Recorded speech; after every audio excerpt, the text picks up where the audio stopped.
और कल 4 साल बाद जहां पर पिछला वर्ल्ड कप खत्म हुआ था, कल उसी नोट से कहानी फिर शुरू हुई और अब बारी थी न्यूजीलैंड के पलटवार करने की। और न्यूजीलैंड ने क्या कूटा इंग्लैंड को, चेहरा देखने लायक था पूरे खेमे का। साथ ही एक रियलिटी चेक भी दे दिया है कि तब भी विजेता न्यूजीलैंड ही था और अब भी मैच इन्हीं का हुआ। क्या कमाल का मैच हुआ है, जैसा वर्ल्ड कप का पहला मैच होना चाहिए ठीक वैसा ही। तो चलिए इस मैच की आज बात करेंगे आज के इस एपिसोड में। टूर्नामेंट का पहला मैच और दोनों टीमों के मेन खिलाड़ी मिसिंग। इंग्लैंड से स्टोक्स हिप में निगल के चलते इस मैच से बाहर थे, तो न्यूजीलैंड के कप्तान विलियमसन भी अभी तक नींद जरी से पूरी तरह से उभर कर नहीं आ पाए हैं। उनके अलावा सऊदी की भी रिकवरी अभी तक चल रही है, साथ ही फर्गुसन को भी निगल था। ऐसे में कप्तान टॉम लैथन ने टॉस जीतकर सबकी सोच से विपरीत पहले बॉलिंग ली और दाद देन ह्यूगिन की कप्तानी की। क्या जबरदस्त डिसीजन मेकिंग की उन्होंने। जब देखा कि बोल्ट रिदम में नहीं है तो उन्हें नई गेंद से हटाकर सेंटनर को पावर प्ले में बॉलिंग दे दी। बैरिस्टो ने जो मैच की दूसरी बॉल पर जो छक्के के साथ आगाज किया, उसने स्टेज तो सेट कर दिया, साथ ही इनका इंटेंट भी कि बॉस मैं तो मार कर ही खेलूंगा। लेकिन इनके नए पार्टनर डेविड मलान वैसा जलवा नहीं बिखेर पाए। उनकी खेली डॉट बॉल से काफी काम खराब हुआ, जिसकी वजह से वे मैट हेनरी को 14 के स्कोर पर काफी बाहर की गेंद छेड़कर अपना विकेट दे बैठे। देखा जाए तो पिच कोई बहुत ही अनप्लेबल नहीं था। बैरिस्टो भले ही अच्छा खेल रहे थे, मगर कैच प्रैक्टिस कराकर आउट हो गए। हैरी ब्रुक के पास मौका था अपनी छाप छोड़ने का, एक बड़ा इंपैक्ट मारने का, लेकिन उन्होंने रचिन रविंद्र को ज्यादा अटैक करने के लालच में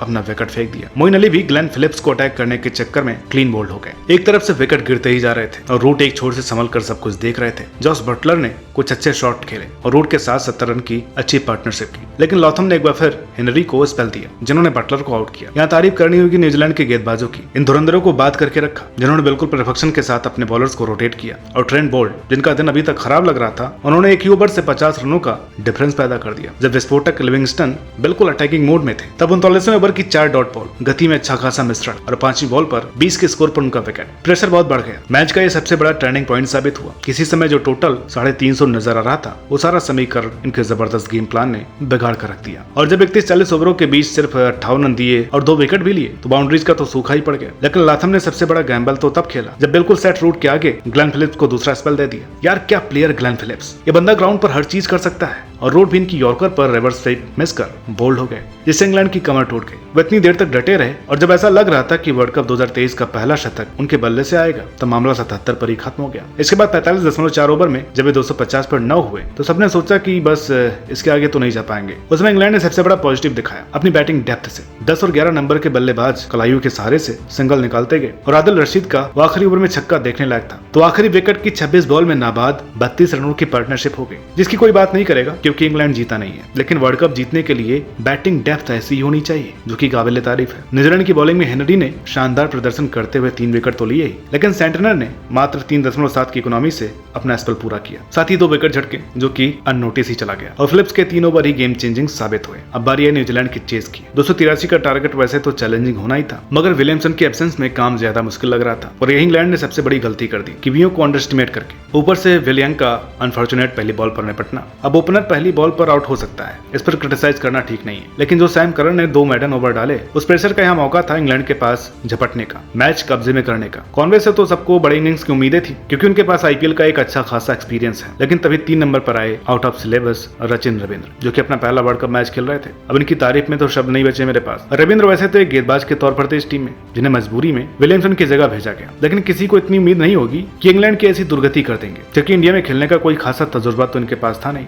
लेकिन इन्होंने कोई प्रेशर नहीं लिया। ऐसा लग रहा था कि दोनों डगआउट से ही कोई डील करके आए थे कि ऑफ साइड में कॉनवे मारेंगे, लेग साइड में रचन। 12.2 ओवर में 100 रन बोर्ड पर थे। उधर ग्राउंड में बटलर और बाहर मॉर्गन ये सोचकर शॉक में थे कि बाजबाल तो हमारा फार्मूला था ना, फिर न्यूजीलैंड इतना तेज कैसे हो गया। इसके बाद बॉलर्स की तो सिर्फ पिटाई हुई, मैदान के चारों ओर चौकों छक्कों की बारिश। मार्क वुड, जिनका सबसे ज्यादा खतरा था, वो खतरा उन पर ही उल्टा पड़ गया। उनकी 152 की स्पीड को जो रविंद्र ने छक्का लगाया, वो काबिल तारीफ था। इसके बाद एक टांग पर वोक्स को जो सामने से छक्का लगाया, वो प्योर क्लास था। ना कोई रिस्क, ना कोई लैप, प्रॉपर क्रिकेटिंग शॉट खेल डेविन कॉनवे ने महज 83 बॉल में न्यूजीलैंड के लिए फास्टेस्ट वर्ल्ड कप सेंचुरी जड़ दी। इसी रिकॉर्ड को ठीक 20 मिनट बाद रविंद्र ने तोड़ दिया, एक कम गेंद खेलकर। वर्ल्ड कप में सेंचुरी बनाने वाले वे न्यूजीलैंड के सबसे यंग खिलाड़ी भी बने। इसी बीच मैच में अजीबो गरीब चीज देखने को मिली। जब मार्क वुड 150 बाउंड की स्पीड पे बॉलिंग कर रहे थे, तो वर्ल्ड कप की सबसे तेज गेंद पर तो सबका ध्यान गया, लेकिन तभी सैम करन ने इस वर्ल्ड कप की सबसे धीमी गेंद डाली, जिसकी स्पीड सिर्फ 65 किलोमीटर प्रति घंटे की थी। इतना तो हम दावे के साथ कह सकते हैं कि इससे स्लो बॉल नहीं हो सकती इस वर्ल्ड कप में। अब ड्रिंक्स ब्रेक पे पता नहीं कॉनवे ने कौन सी एनर्जी ड्रिंक पी ली।